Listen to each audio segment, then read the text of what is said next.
नमस्कार ओडिशावासी शुभ सकाळ आज हूँ 25 सेप्टेम्बर बुधवार आज रही देश विदेशर गुरुत्वपूर्ण खबर तेबे अक्टोबर 1 रे बदलिब नियम ता सहित पियाज रेट कंदउची एवं मुख्यमंत्री कले चाय पे चर्चा प्रतिदिन करिवे ता सहित प्रबल वर्षा राशन कार्ड सुभद्रा योजना पीएम किसान सीएम किसान एवं भत्ता टंका केबे मिलिबो एने 10टी गुरुत्वपूर्ण खबर रही तेणु खबरटी देखिया पूर्व आपण गोटे अनुरोध वीडियो को लाइक करी चैनल को सब्सक्राइब करी ଆପଣଙ୍କ ଜିଲ୍ଲାର ନାଁ ଲେଖିଦିଅନ୍ତୁ ଯାହାଫଳରେ ଆପଣଙ୍କ ଜିଲ୍ଲାର ଖବର ତୁରନ୍ତ ପାଇପାରିବେ। ଚାଲନ୍ତୁ ଖବର ଉପରେ ନଜର ପକାଇବା। ନମ୍ବର 1 ଦୁର୍ଗା ପୂଜାରେ ବାଜିବନି ଡିଜେ ଭୁବନେଶ୍ୱର ଦୁର୍ଗା ପୂଜାରେ ଏବେ କୁହାଯାଇଛି ଯେ ଆଉ ଡିଜେ ବାଜିବ ନାହିଁ।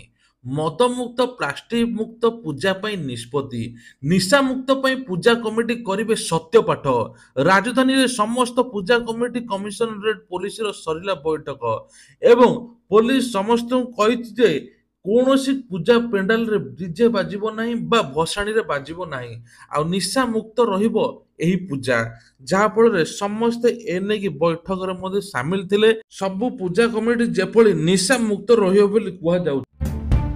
ନମ୍ବର 2 ଅକ୍ଟୋବର 1ରେ ବଦଳିବ 5ଟି ବଡ଼ ନିୟମ ଜନତା ଉପରେ ପଡ଼ିବ ପ୍ରଭାବ ଜାଣନ୍ତୁ କଣ କଣ ବଦଳିବ ତେଣୁ ଅକ୍ଟୋବରରେ ଏଲପିଜି ଗ୍ୟାସ୍ ମୂଲ୍ୟଠୁ ଆରମ୍ଭ କରି କ୍ରେଡିଟ୍ କାର୍ଡଠୁ ଆରମ୍ଭ କରି ସମସ୍ତ ପ୍ରକାର 5ଟି ବଡ଼ ବଡ଼ ନିୟମ ବଦଳିବ ଯାହାଫଳରେ ଆପଣ ମଧ୍ୟ ଶୁଣିଲେ ଆଶ୍ଚର୍ଯ୍ୟ ହେବେ ତେଣୁ ଅକ୍ଟୋବରରେ ଏଲପିଜି ସିଲିଣ୍ଡର ମୂଲ୍ୟ ମାସରେ ଅପଡେଟ୍ ହେବ ତା ସହିତ ଅକ୍ଟୋବର 1ରେ ମଧ୍ୟ ଏବେ କ୍ରେଡିଟ୍ କାର୍ଡର ମୂଲ୍ୟ ମଧ୍ୟ ବଢିବ ତା ସହିତ ରହିଛି ବିଭିନ୍ନ ପ୍ରକାର ତେଲଠୁ ଆରମ୍ଭ କରିକି ଡାଲି ପର୍ଯ୍ୟନ୍ତ ସବୁ କିଛି ବଢିବ ବୋଲି କୁହାଯାଉଛି କାହିଁକି ନା ଏପଟେ ସୁଭଦ୍ରା ଟଙ୍କା ଲୋକଙ୍କୁ ଦେଇ ଦେଇଛନ୍ତି ସେପଟେ ଦେଖିଲା ବେଳକୁ ତେଲ ଡାଲି ପିଆଜ ସବୁ କିଛି ବଢିଲାଣି ଆଉ କୁହାଯାଉଛି ଯେ ବର୍ତ୍ତମାନ ରେକର୍ଡ ତାରିଖ ଠାରୁ 2 ଦିନ ମଧ୍ୟରେ ବୋନସ ସେୟାର କରାଯିବ ବୋନସ ତ ସେୟାର କରାଯିବ କିନ୍ତୁ ଗରିବ ଲୋକମାନେ ହିତାଧିକାରୀ ମାନେ ଏ ନେଇକି ମଧ୍ୟ ବହୁତ ହଇରାଣ ହେଉଛନ୍ତି ତେଣୁ Jio Airtel BSNL telecom company ଗୁଡ଼ିକର ବଢିବ ବୋଲି ରିଚାର୍ଜ ପ୍ଲାନ ବୋଲି କୁହାଯାଉଛି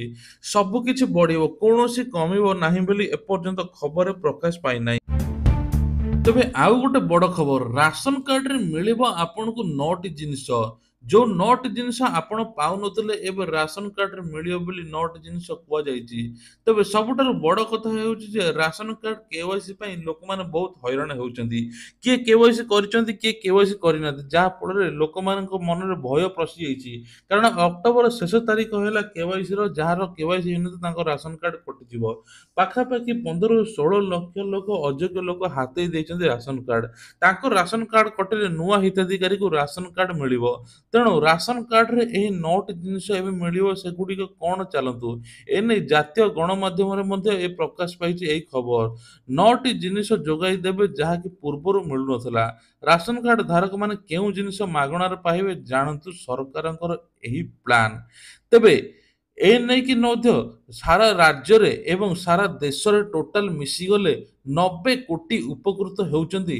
ରାସନ କାର୍ଡରେ ଯାହାଫଳରେ ଲୋକମାନେ ଚାଉଳଠୁ ଆରମ୍ଭ କରି ସବୁ କିଛି ପାଉଥିଲେ କିନ୍ତୁ ରାସନ କାର୍ଡରେ କେବଳ ଖାଲି ଚାଉଳ ନୁହେଁ 9ଟି ଜିନିଷ ମଧ୍ୟ ଜାଣିବେ ସେଇ 9ଟି ଜିନିଷ ହେଲା ଗହମ ଡାଲି ଚଣା ଚିନି ଲୁଣ ସୋରିଷ ତେଲ ଅଟା ସୋୟାବିନ୍ ଏବଂ ମସଲା ଲୋକଙ୍କ ସ୍ୱାସ୍ଥ୍ୟ ସୁଧାରିବା ପାଇଁ ଏହି ସବୁ ଜିନିଷ ଦିଆଯିବ ବୋଲି ସରକାରଙ୍କ ପକ୍ଷରୁ ଘୋଷଣା କରାଯାଇଛି ତେବେ ସରକାର କହିଛନ୍ତି ଯେ ଯେଉଁ ଅଯୋଗ୍ୟ ହିତାଧିକାରୀ ଅଛନ୍ତି ତାଙ୍କ ନାଁ ଖୁବ୍ ଜଲ୍ଦି କଟାଯିବ ଆଉ ନୂଆ ଯେଉଁମାନେ ଆପ୍ଲାଏ କରିଥିଲେ ତାଙ୍କ ନାଁରେ କାର୍ଡ ଦିଆଯିବ। ଆଗାମୀ 4 ଦିନ ଯାଏଁ ପ୍ରବଳରୁ ଅତି ପ୍ରବଳ ବର୍ଷା ବୋଲି କୁହାଯାଉଛି ଏ ନେଇ ଆଞ୍ଚଳିକ ପାଣିପାଗ ବିଭାଗ ସୂଚନା ଦେଇଛି ତେବେ ଏପର୍ଯ୍ୟନ୍ତ ଯଦି ଆମ ଚ୍ୟାନେଲରେ ଭିଡ଼ିଓ ଆପଣମାନେ ଦେଖୁଛନ୍ତି ଚ୍ୟାନେଲକୁ ସବସ୍କ୍ରାଇବ କରିଦିଅନ୍ତୁ ଭିଡ଼ିଓ ଗୋଟେ ଲାଇକ୍ କରିଦିଅନ୍ତୁ କମେଣ୍ଟରେ ଆପଣଙ୍କ ଜିଲ୍ଲାର ନାଁ ମଧ୍ୟ ଲେଖିଦିଅନ୍ତୁ ପ୍ରତ୍ୟେକ ଦିନ ଆପଣ ସବୁ ଖବର ପାଇପାରିବେ ଦେଖନ୍ତୁ ଆଗାମୀ 4 ଦିନ ଯାଏଁ ପ୍ରବଳରୁ ଅତି ପ୍ରବଳ ବର୍ଷା ନେଇ ପାଣିପାଗ ବିଭାଗ ସୂଚନା ଦେଇଛି 5ଟି ଜିଲ୍ଲା ହେଲା କଟକ ଜଗତସିଂହପୁର ନୟାଗଡ଼ ଖୋର୍ଦ୍ଧା ପୁରୀରେ ବିଜୁଳି ସହିତ ଘଡ଼ଘଡ଼ି ମାରିବ ଏବଂ ପ୍ରବଳରୁ ଅତି ପ୍ରବଳ ବର୍ଷା ହେବ ବୋଲି କୁହାଯାଇଛି ମୌସୁମୀ ପାଇଁ ପାଗ ଅନୁକୂଳ ରହିଥିବା ବେଳେ ପାଣିପାଗ କେନ୍ଦ୍ର ସୂଚନା ଦେଇଛି ଓଡ଼ିଶାର ଧାର୍ଯ୍ୟ ସମୟରେ ମୌସୁମୀ ପ୍ରତ୍ୟାବର୍ତ୍ତନ କରିବ ଏନେଇ ପାଣିପାଗ ବିଭାଗ ସୂଚନା ଦେଇଛି ଯେ ମତ୍ସ୍ୟଜୀବୀଙ୍କୁ ସମୁଦ୍ର ଯିବା ପାଇଁ ମନା କରିଛି ତଳିଆ ଅଞ୍ଚଳ ଖାଲି କରିଦେଇଛି ତା ସହିତ ବାଲେଶ୍ୱରରେ ପ୍ରବଳରୁ ଅତି ପ୍ରବଳ ବର୍ଷା ଯୋଗୁଁ ବନ୍ୟା ମଧ୍ୟ ପରିସ୍ଥିତି ସୃଷ୍ଟି ହେଇଥିଲା ଯେପରି ତଳିଆ ଅଞ୍ଚଳର ଲୋକଙ୍କୁ ହଇରାଣ ହେବେ ନାହିଁ ତେଣୁ ତାଙ୍କୁ ମଧ୍ୟ ଖାଲି କରାଯାଇଛି ଆଉ ବନ୍ୟା କ୍ଷତିଗ୍ରସ୍ତ ମାନଙ୍କ ପାଇଁ ମୁଖ୍ୟମନ୍ତ୍ରୀ କଣ କଲେ ନେକ୍ସଟ ଖବର ରହିଛି। ପ୍ରବଳ ଲଗାତାର ବର୍ଷା ଯୋଗୁରୁ ବାଲେଶ୍ୱରରେ 100ରୁ ଅଧିକ ଗାଁ ଜଳମଗ୍ନ ଆଉ ବହୁତ କିଛି କ୍ଷତିଗ୍ରସ୍ତ ହୋଇଛି। କିଛି ଲୋକଙ୍କର ମଧ୍ୟ ମୃତ୍ୟୁ ହୋଇଛି, ଯାହା ଶୁଣିଲେ ଆପଣମାନେ ଆଶ୍ଚର୍ଯ୍ୟ ମଧ୍ୟ ହୋଇଯିବେ।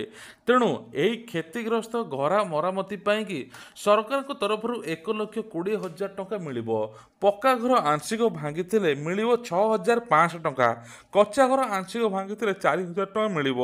ଭାଙ୍ଗି ଯାଇଥିବା କୁଡ଼ିଆ ଘର 8,000 ଟଙ୍କା, ଗୁହାଳ ପାଇଁ 3,000 ଟଙ୍କା, କ୍ଷତିଗ୍ରସ୍ତ ଏବଂ କ୍ଷୁଦ୍ର ନାମମାତ୍ର ଚାଷୀଙ୍କ ସହାୟତା ଘୋଷଣା ମଧ୍ୟ କରାଯିବ। ଅଣସେଚିତ ଜଳ ଅଞ୍ଚଳ ପାଇଁ ହେକ୍ଟର ପିଛା 8,500 ଟଙ୍କା ମିଳିବ। ସବୁଠାରୁ ଗୁରୁତ୍ୱପୂର୍ଣ୍ଣ କଥା ହେଉଛି ଯେ ମୁଖ୍ୟମନ୍ତ୍ରୀ ଏ ନେଇକି ସମ୍ପୂର୍ଣ୍ଣ ସହାୟତା ଦେବେ ବୋଲି କୁହାଯାଉଛି। କିନ୍ତୁ ପ୍ରବଳ ବର୍ଷା ଯୋଗୁଁ ଏଭଳି ପରିସ୍ଥିତି ଯାହା ଆପଣ ଆଖି ସାମ୍ନାରେ ଦେଖିପାରୁଥିବେ। ଆଉ ଗୋଟିଏ କଥା ହେଲା ମତ୍ସ୍ୟଜୀବୀମାନଙ୍କ ପାଇଁ ଡଙ୍ଗା ପାଇଁକି 6,000 ଟଙ୍କା, ଆଂଶିକ କ୍ଷତିଗ୍ରସ୍ତ ଜାଲ ପାଇଁ 3,000 ଟଙ୍କା ମିଳିବ। ସମ୍ପୂର୍ଣ୍ଣ କ୍ଷତିପୂରଣ କରିବେ ମୁଖ୍ୟମନ୍ତ୍ରୀ ମୋହନ ଚରଣ ମାଝୀ। ଆଉ ଗୋଟେ ବଡ଼ ଖବର, ଯଦି ଏପର୍ଯ୍ୟନ୍ତ ଆମ ଚ୍ୟାନେଲରେ ଆପଣମାନେ ଏହି ଖବର ସବୁ ଦେଖୁଛନ୍ତି, ଭିଡ଼ିଓକୁ ଲାଇକ୍ କରି ଚ୍ୟାନେଲକୁ ସବସ୍କ୍ରାଇବ୍ କରି ଏବଂ କମେଣ୍ଟରେ ଆପଣଙ୍କ ଜିଲ୍ଲାର ନାଁ ଲେଖିଦିଅନ୍ତୁ। ଭତ୍ତା ଟଙ୍କା କେବେ ମିଳିବ ସେ ନେଇ ମଧ୍ୟ ଆଗକୁ ଖବର ରହିଛି। ତେଣୁ ଆଉ ଗୋଟେ ବଡ଼ ଖବର ହେଲା, ପ୍ରାତଃ ଭ୍ରମଣ କଲେ, ଲୋକଙ୍କ ସହିତ ଚାଏ ପେ ଚର୍ଚ୍ଚା କଲେ ସିଏମ୍ ମୋହନ ଚରଣ ମାଝୀ। ତେବେ ଦ୍ୱିତୀୟ ଦିନରେ ମୁଖ୍ୟମନ୍ତ୍ରୀ ମୋହନ ଚରଣ ମାଝୀ ଷ୍ଟାଡିୟମ ପଡ଼ିଆରେ ପ୍ରାତଃ ଭ୍ରମଣ କରିଥିଲେ। ଆଉ କହିଥିଲେ ଯେ କେଉଁଝର ଜିଲ୍ଲାରେ ବିକାଶ ହେବ, ସବୁ ଜିଲ୍ଲାରେ ଟିକିନିକି ବିକାଶ ହେବ। ଆଉ ବିଦେଶୀ ମଦ ଏବଂ ଦେଶୀ ମଦକୁ କିଛି କିଛି ବନ୍ଦ କରାଯିବ। ଦେଶୀ ମଦ ଯେଉଁ ସବୁ ଗାଁରେ ହେଉଛି ତାଙ୍କୁ ତୁରନ୍ତ ବନ୍ଦ କରାଯିବ। ଆଉ ଗରିବ ଲୋକଙ୍କ ପାଇଁ ହିତାଧିକାରୀ ଯୋଜନା ମଧ୍ୟ ଆସିବ। ଯେଉଁ ଗରିବ ଲୋକମାନେ ସୁଭଦ୍ରା ଯୋଜନା ପାଇନାହାନ୍ତି ତାଙ୍କୁ ମଧ୍ୟ ସୁଭଦ୍ରା ଟଙ୍କା ବାକି ମିଳିବ ବୋଲି କୁହାଯାଉଛି। ଆଉ ପେନ୍ସନ୍ ଏବଂ ତା ସହିତ ରହିଛି ଭତ୍ତା ଟଙ୍କା, ସବୁକିଛି ମିଳିବ ବୋଲି କୁହାଯାଇଛି। ତେଣୁ ଆପଣମାନେ ଯଦି ଭତ୍ତା ଟଙ୍କା ପାଇନାହାନ୍ତି ତାହେଲେ ଅପେକ୍ଷା କରନ୍ତୁ ବୋଲି ମୁଖ୍ୟମନ୍ତ୍ରୀ ନିଜେ କହିଛନ୍ତି। କୌଣସି ଏମିତି ଲୋକ ନାହାନ୍ତି ଯିଏକି ଭତ୍ତା ଟଙ୍କା ପାଇବେନି, ସମସ୍ତଙ୍କ ଆକାଉଣ୍ଟକୁ ଆସିବ ଭତ୍ତା ଟଙ୍କା, କିନ୍ତୁ ଧାର୍ଯ୍ୟ ବୟସ ଅନୁସାରେ ଆସିବ ବୋଲି କୁହାଯାଇଛି। ତେଣୁ ସେତେ ପର୍ଯ୍ୟନ୍ତ ଆପଣଙ୍କୁ କିଛି ୱେଟ୍ କରିବା ପାଇଁ ପଡ଼ିବ। ଆସିଲା ଆଉ ଗୋଟେ ବଡ଼ ଖବର, ଯାହା ଆପଣମାନେ ଜାଣିଥିବେ। ଏବେ ପିଆଜ ଦର 70ରୁ 80 ଟଙ୍କା ହେଲାଣି। ଯେତେବେଳେ ପିଆଜ 30 ଟଙ୍କା ଥିଲା ଏବେ 80 ଟଙ୍କାରେ ପହଞ୍ଚିଲାଣି। ତେବେ ଆଳୁ ପୂର୍ବରୁ ଥିଲା, ଏବେ ପିଆଜ ହେଲାଣି। କାହିଁକି ନା ସରକାର ଏପଟେ କିଛି ଯୋଜନା ଟଙ୍କା ଦେଇଦେଲେ, ଯେଉଁ ପଟୁ ହେଲେ ବାହାରି କରିବେ। ଏଇଟା ହେଲା ତାଙ୍କର ନିୟମ। ବୁଲେଇ ବଙ୍କେଇ ଆମ ଟଙ୍କା ଆମକୁ ହିଁ ଦେଉଛନ୍ତି। ଓଡ଼ିଶାକୁ ମୁଖ୍ୟତଃ ବାଙ୍ଗାଲୋର, ନାସିକ, କର୍ଣ୍ଣୁଲରୁ ପିଆଜ ଆସିଥାଏ, କିନ୍ତୁ ରାଜ୍ୟକୁ ପିଆଜ ଆମଦାନୀ କମିଯିବାରୁ ଦର ଧୀରେ ଧୀରେ ମହଙ୍ଗା ହେଲାଣି। କଟକରେ କେଜି ପିଛା 70 ଟଙ୍କା ମିଳୁଥିବା ବେଳେ ଭୁବନେଶ୍ୱରରେ 80 ଟଙ୍କାରେ ମିଳୁଛି। ତେଣୁ ଦୈନିକ 1500 ଟନ୍ରୁ 1600 ଟନ୍ ପିଆଜ ଆବଶ୍ୟକ ପଡ଼ୁଛି। 2 ମାସ ହେବ ଲଗାତାର ପିଆଜ ଦର ବୃଦ୍ଧି ପାଇବାରେ ଲାଗିଥିଲା, କିନ୍ତୁ ଏବେ କୁହାଯାଉଛି 80 ଟଙ୍କା ଛୁଇଁଲାଣି। ତେଣୁ ଆପଣଙ୍କର ସେପଟେ ପିଆଜ ଦର କେତେ ଅଛି ନିଶ୍ଚିନ୍ତ ଗୋଟିଏ କମେଣ୍ଟ କରନ୍ତୁ। ତେବେ ଆଉ ଗୋଟେ ବଡ଼ ଖବର, ନିର୍ବାଚନର 3 ମାସ ପରେ ବିଜେଡ଼ିକୁ ନେଇ ଖବର ସାମ୍ନାକୁ ଆସିଛି, ଯାହା ଆପଣମାନେ ଶୁଣିଲେ ଆଶ୍ଚର୍ଯ୍ୟ ହେବେ। ଜଣେ ପରେ ଜଣେ ନେତା ମୁହଁ ଖୋଲିବା ଆରମ୍ଭ କରିଛନ୍ତି। ଦଳ କାହିଁକି ପରାଜୟ ହେଲା, ପରାଜୟ କାହିଁକି ଭୋଗିଲା, କେଉଁଠି ଭୁଲ ରହିଥିଲା, ପରାଜୟ ପାଇଁ ଦାୟୀ କିଏ, ଏହି ତମାମ ପ୍ରଶ୍ନକୁ ନେଇ ବିଜୁ ଜନତା ଦଳ ମାନସ ମନ୍ଥନ ଜାରି ରହିଛି। ତେବେ ଏହାରି ଭିତରେ ଦଳର ପରାଜୟ ବଡ଼ କାରଣ ସାରିଛନ୍ତି ବରିଷ୍ଠ ନେତା। ନିର୍ବାଚନ ଶେଷ ହେବାର 3 ମାସ ପରେ ମୁହଁ ଖୋଲିଛନ୍ତି ପୂର୍ବତନ ସାଂସଦ ମଧ୍ୟ ପ୍ରଦୀପ ମାଝୀ। କହିଛନ୍ତି ପ୍ରଦୀପଙ୍କ ବୟାନ ପରେ ବିଜେଡ଼ି ଠିକ୍ ଚାଲିନଥିବା ବୋଲି କୁହାଯାଉଛି। ତେଣୁ କୁହାଯାଇଛି ଯେ ବିଜେଡ଼ିରେ ବଢ଼ୁଛି ମୁଣ୍ଡବିନ୍ଧା, ଆଉ ମୁହଁ ଖୋଲୁଛନ୍ତି ଜଣକ ପରେ ଜଣେ ନେତା। ନେତା ମଧ୍ୟ ଛାଡ଼ିକି ବିଜେପିକୁ ଯାଉଛନ୍ତି। ତ ଏଭଳି ସ୍ଥିତି ହୋଇଯାଇଛି ବିଜେଡ଼ିର। ତେଣୁ ବିଜେଡ଼ିର କୁହାଯାଉଛି ଯେ ପତନରୁ ପତନ ଘଟିବ, ଆଉ ଆଗକୁ ବଢ଼ିପାରିବ ନାହିଁ ବିଜେଡ଼ି। ତେଣୁ ଇଏ ଥିଲା ଗୋଟିଏ ଖବର ଯାହା ଆପଣଙ୍କୁ ଆଶ୍ଚର୍ଯ୍ୟ କରୁଥିବ, କାରଣ ବିଜେଡ଼ି ନେତା ସବୁ ଛାଡ଼ିକି ବିଜେପିକି ଯାଉଛନ୍ତି। ତେଣୁ ଏପର୍ଯ୍ୟନ୍ତ ଯଦି ଆମ ଭିଡ଼ିଓ ଦେଖୁଛନ୍ତି ନିଶ୍ଚିନ୍ତ ଗୋଟେ ଲାଇକ୍ କରି କମେଣ୍ଟରେ ଜୟ ଜଗନ୍ନାଥ ଲେଖିଦିଅନ୍ତୁ। ଚାଲନ୍ତୁ ନେକ୍ସଟ ଖବର ଉପରେ ନଜର ପକାଇବା। ଆଉ ଗୋଟେ ଖବର ସାମ୍ନାକୁ ଆସିଛି, ଭତ୍ତା ପାଇଁ ଗୁରୁଣ୍ଡିଲେ ବୃଦ୍ଧା। 2 କିଲୋମିଟର ଗୁରୁଣ୍ଡି ଗୁରୁଣ୍ଡି ପଞ୍ଚାୟତ ଗଲେ, ଯାହା ସମସ୍ତଙ୍କୁ ଆଶ୍ଚର୍ଯ୍ୟ ମଧ୍ୟ କରିଛି। ଏଭଳି ଘଟଣା ଘଟିଛି କେଉଁଝର ଜିଲ୍ଲାର ତେଲକୋଇ ବ୍ଲକର ରାଇସୁଆଁ ଗାଁରେ। ତେଣୁ ସରକାରୀ ଯୋଜନା ଏଠି 7 ସପନ ପାଲଟିଛି। ଯେଉଁମାନେ ଯୋଗ୍ୟ ତାଙ୍କୁ ମିଳୁନି, କିନ୍ତୁ ଅଯୋଗ୍ୟମାନେ ହାତେଇ ନେଉଛନ୍ତି। କିଭଳି ଏଭଳି ସରକାର କିଛି ଚେକ୍ କରୁନାହାନ୍ତି, ମନ ଇଚ୍ଛା ଟଙ୍କା ଦେଉଛନ୍ତି। ସୁଭଦ୍ରା ଟଙ୍କା ଧନୀ ଶ୍ରେଣୀର ଲୋକମାନେ ମଧ୍ୟ ପାଇଯାଇଛନ୍ତି, ଯେଉଁମାନେ ପାଇବା କଥା ନୁହେଁ। ଆଉ ଯେଉଁମାନଙ୍କର ଏବେ ଗରିବ, ଯେଉଁମାନେ ପାଇବା ଯୋଗ୍ୟ ତାଙ୍କର ଫର୍ମ କଟୁଛି କୁହାଯାଉଛି। ଗାଁରେ ବୃଦ୍ଧା ଏବେ ଦେହୁରୀ ନାମକ ଜଣେ ପ୍ରତ୍ୟେକ ଦିନ ଘୁଷୁରି କାର୍ଯ୍ୟ କରୁଥାନ୍ତି, କିନ୍ତୁ ବୃଦ୍ଧାଙ୍କୁ ମିଳୁନାହିଁ ଭତ୍ତା ଟଙ୍କା। ଜଣେ ବୃଦ୍ଧା ଭତ୍ତା ଟଙ୍କା ପାଇଁ ଗୁରୁଣ୍ଡି 2 କିଲୋମିଟର ପଞ୍ଚାୟତ କାର୍ଯ୍ୟାଳୟ ଆସିବା ପରେ ଏବେ ପ୍ରଶାସନର କାର୍ଯ୍ୟକାରିତା ଉପରେ ପ୍ରଶ୍ନ ଉଠିଛି। ଏଭଳି ଲୋକଙ୍କୁ ଭତ୍ତା ଟଙ୍କା ମିଳୁନାହିଁ କାହିଁକି? କାରଣ ଭତ୍ତା ଟଙ୍କା ନେଇ ଆସିଛି ବଡ଼ ଖବର। ଆଜି ମିଳିବ କାଲି ମିଳିବ ଏମିତି କୁହାଯାଉଛି। 60ରୁ 80 ବର୍ଷକୁ 1000 ଟଙ୍କା ଏବଂ 80 ବର୍ଷରୁ ଅଧିକ 3500 ଟଙ୍କା। ଲୋକ କଥା ଉଠିଲେଣି 80 ବର୍ଷ ପର୍ଯ୍ୟନ୍ତ କ'ଣ ଲୋକ ବଞ୍ଚିଥିବେ ନା ମୁଖ୍ୟମନ୍ତ୍ରୀ ବଞ୍ଚିଥିବେ? 80 ବର୍ଷ ପରେ 3500 ହାତ ଗଣତି ମିଳିବ। ଆଉ ଇଏ କି ପ୍ରକାର ସାହାଯ୍ୟ? ଏମିତି କହି ରାଜରାସ୍ତାକୁ ଆସିଛନ୍ତି କିଛି ଲୋକେ। ତେଣୁ ଏପର୍ଯ୍ୟନ୍ତ ଯଦି ଆମ ଏଇ ଚ୍ୟାନେଲକୁ ଦେଖୁଛନ୍ତି, ଲାଇକ୍ କରି ଚ୍ୟାନେଲକୁ ସବସ୍କ୍ରାଇବ୍ କରିଦିଅନ୍ତୁ। ଚାଲନ୍ତୁ ନେକ୍ସଟ ଖବର ଉପରେ ନଜର ପକାଇବା। ତିରୁପତି ମନ୍ଦିରକୁ ଆସୁଥିବା ଘିଅ ଗାଡ଼ିରେ ଜିପିଏସ୍ ଲଗାଇଛନ୍ତି କର୍ଣ୍ଣାଟକ ମିଲ୍ ଫେଡେରେସନ୍। ତେବେ ତିରୁପତି ମନ୍ଦିରର ଲଡ଼ୁରେ ଏବେ ପଶୁ ଚର୍ବି ବ୍ୟବହାର ହେଉଥିବା ମାମଲାକୁ ସାମ୍ନାକୁ ଆସିବା ପରେ ଏଭଳି ଉପାୟ କରାଯାଇଛି। ଟ୍ରକରେ ଏବେ ଜିପିଏସ୍ ଲଗାଯାଇଛି। ନନ୍ଦିନୀ ବ୍ରାଣ୍ଡ ଘିଅ ବ୍ୟବହାର କରାଯାଉଥିଲା, କିନ୍ତୁ ଏବେ କ'ଣ ପଶୁ ଚର୍ବି ବାହାରିଛି ବୋଲି କୁହାଯାଉଛି। ସବୁଠାରୁ ବଡ଼ କଥା ଆଉ ଗୋଟିଏ କଥା ହେଲା, ଲକ୍ଷ ଲକ୍ଷ ଲଡ଼ୁ ଯେତେବେଳେ ଅଯୋଧ୍ୟା ମନ୍ଦିର ପ୍ରତିଷ୍ଠା ହୋଇଥିଲା ସେଇଠୁ ହିଁ ଆସିଥିଲା। ଦେଖନ୍ତୁ ଭକ୍ତ ଏବଂ ଭକ୍ତଙ୍କ ମନରେ ବହୁତ ବାଧିଛି, କାହିଁକିନା ଭକ୍ତମାନଙ୍କୁ ଏହିସବୁ ଲଡ଼ୁ ଦିଆଯାଇଥିଲା।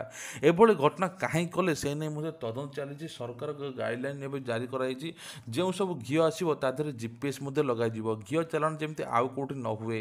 ଇଏ ଥିଲା ସବୁଠାରୁ ବଡ଼ ଖବର। ଚାଲନ୍ତୁ ନେକ୍ସଟ ଖବର ଉପରେ ନଜର ପକାଇବା।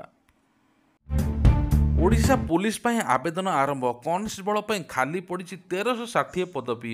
ଓଡ଼ିଶାରେ ଚାକିରି ନାହିଁ ବୋଲି କହୁଛନ୍ତି, କିନ୍ତୁ ପଦବୀ ପରେ ପଦବୀ ବାହାରୁଛି। ଏଥିପାଇଁ 1360ଟି କନେଷ୍ଟବଳ ପଦବୀ ବାହାରିଛି। ଆଉ ତା ସହିତ ମଧ୍ୟ କ୍ୟାଡ଼ରରେ ଖାଲି ଥିବା କନିଷ୍ଠ କିରାଣୀଙ୍କ ପାଇଁ 177ଟି ପଦବୀ ଖାଲି ରହିଛି। ତେଣୁ ଏ ନେଇକି ମଧ୍ୟ ଓଡ଼ିଶାବାସୀକୁ ଆହ୍ୱାନ ଦେଇଛନ୍ତି। ମୁଖ୍ୟମନ୍ତ୍ରୀ କହିଛନ୍ତି ଯେ ପଦବୀ ଉପରେ ପଦବୀ ଖାଲି ରହିଛି, କିନ୍ତୁ ଲୋକେ କହୁଛନ୍ତି ଯେ ଓଡ଼ିଶାରେ ପଦବୀ ନାହିଁ, ଓଡ଼ିଶାରେ ଚାକିରି ନାହିଁ, ବାହାରକୁ ପଳାଉଛନ୍ତି। କିନ୍ତୁ ଏ ନେଇ ଆବେଦନ କରିବା ମଧ୍ୟ ନିହାତି ଜରୁରୀ ବୋଲି କୁହାଯାଇଛି। ଆଉ ଗୋଟେ ବଡ଼ ଖବର ଯାହା ଶୁଣିଲେ ଆପଣମାନେ ଆଶ୍ଚର୍ଯ୍ୟ। କୌନ ବନେଗା କରୋଡ଼ପତିରେ ଜିତିଥିଲେ 5 କୋଟି ଟଙ୍କା, କିନ୍ତୁ ଏବେ ଭିକାରୀ। ବଲିଉଡ଼ର ମହାନାୟକ ଅମିତାଭ ବଚ୍ଚନ କୌନ ବନେଗା କରୋଡ଼ପତି 17ତମ ସିଜିନ୍ରେ ଫେରି ସାରିଛନ୍ତି। ଆଉ ଶୋ ମଧ୍ୟ ଚାଲିଛି।